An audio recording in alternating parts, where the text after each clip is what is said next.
On the busy streets of Austin, amidst honking cars and rushing pedestrians, a small, dirty puppy slipped by unnoticed.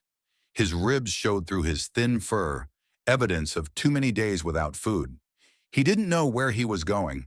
He was simply following scents, searching for something to eat. But tonight, his life was about to change. Outside a sleek glass building, after a late-night meeting, Elon Musk stepped out. Dressed in jeans and a shirt, he looked like any other professional around, but his face showed the exhaustion of a man juggling a dozen projects: SpaceX, Tesla, Neuralink. He glanced at his phone when he suddenly noticed the puppy. The little dog stood nearby, his eyes full of silent pleading. Elon stopped in his tracks. "Where did you come from?" he murmured, crouching down. The puppy hesitated, his tail wagging cautiously, as if hoping for a miracle but not quite believing in one. Elon saw the dirt-matted fur, the trembling paws. Anyone else might have walked past, but something inside him wouldn't let him. "All right, buddy," he said, scratching the puppy gently behind the ear. The tail wagged a little faster. Elon's driver stepped forward, confused. "Mr. Musk, should I—" Elon nodded. "Open the door." The puppy didn't wait for a second invitation. He leaped into the car and curled up on the seat, as if he'd belonged there all along. As the car moved through the quiet city streets, the puppy let out small whimpers in his sleep. Elon glanced over at his unexpected passenger. "Poor thing," he muttered, reaching out to stroke the little head. The puppy opened his eyes and looked at him, cautious, hopeful. They stopped at an all-night convenience store. The driver looked at Elon questioningly, but said nothing. Inside, Elon scanned the shelves and picked up a can of chicken broth, some sliced meat, and a bottle of water. At the checkout, the cashier asked, "For a dog?" "Something like that," Elon replied.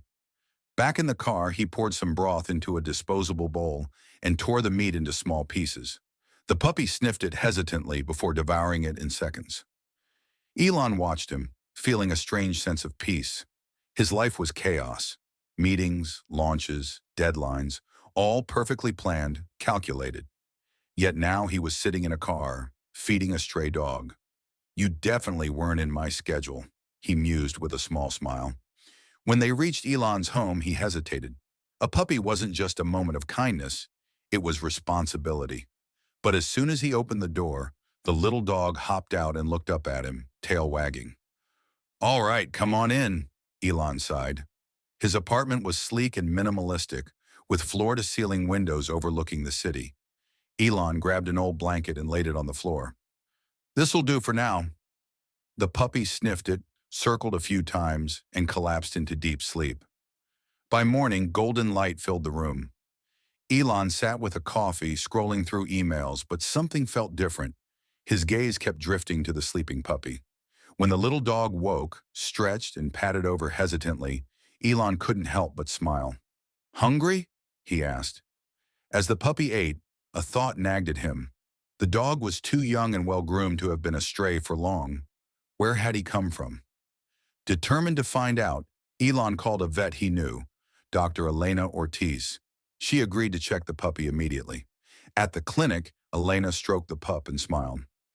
"He's a sweetheart. Looks like a terrier mix. Severely underfed, but nothing serious." "Can you check for a microchip?" Elon asked. When the scanner beeped, Elena frowned. "Interesting. The chip is registered to an address on the outskirts of Austin, but the contact information is inactive. The owner's name, Karen Morales." Elon's mind raced.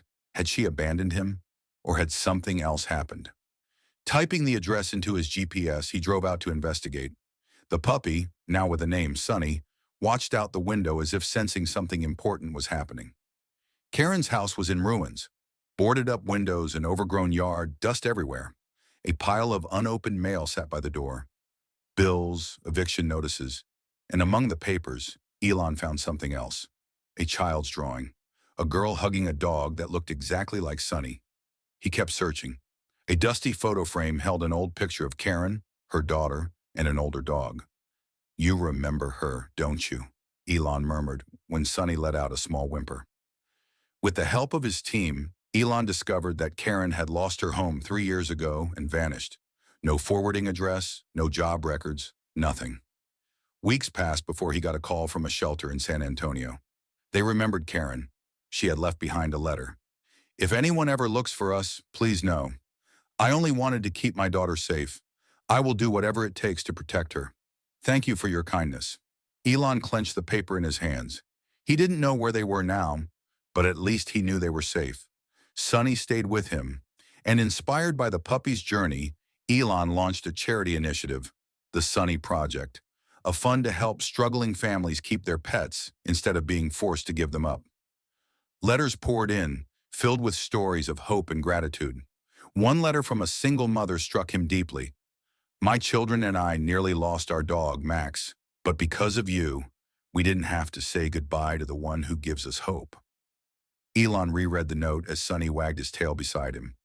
You didn't just change your own fate, you know, he said, tossing a ball across the room. The puppy leaped after it, full of life. Outside, the city continued rushing forward. But in this quiet moment, within these walls, something important remained, a reminder of how a small act of kindness could change the world.